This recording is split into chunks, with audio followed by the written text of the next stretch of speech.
The husband just raised his voice a little and was met with a slap across the face from his wife. Don't ever say that to me again. The husband's face instantly filled with dissatisfaction and anger, but the tolerance ingrained in his nature prevented him from making any real resistance. Seeing her husband so weak, the wife became even more upset and demanded to know why he didn't fight back, even if it was just to say "I'm going to kill you." Facing his wife's aggressive provocation, he just said coldly, "I'm tired. I want to go to bed."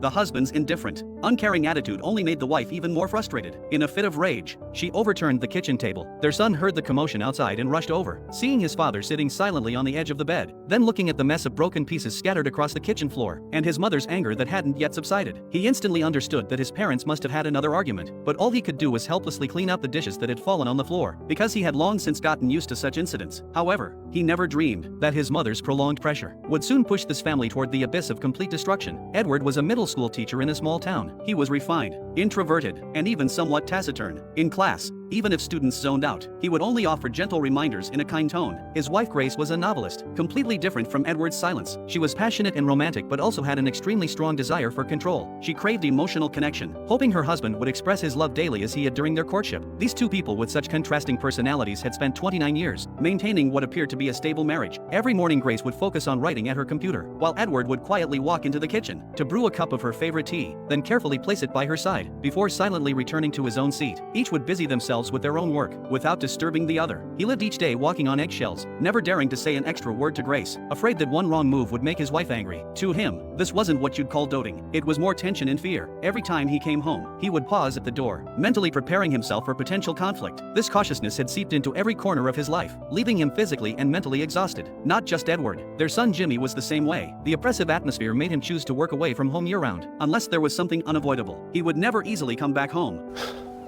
Hello, stranger. Hello, Mom. Hello, stranger. Hello, Mom.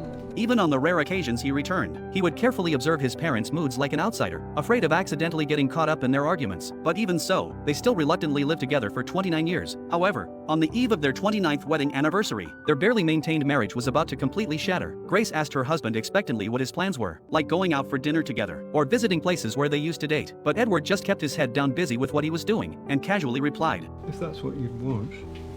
Her husband's coldness left Grace deeply disappointed. She felt that such a meaningful occasion should have been initiated by her husband. He should value it and sincerely arrange everything, but from start to finish he showed no concern whatsoever. She rambled on about her expectations for the marriage, longing for Edward to put down what he was doing, even if just to listen to her seriously, or say "I love you." That way perhaps she wouldn't have to seek attention so aggressively like a nagging wife. But Edward remained unmoved. He even thought Grace's demands were too childish. Don't ever say that to me again. Perhaps over these 29 years, his wife's forceful suppression had accumulated in his chest.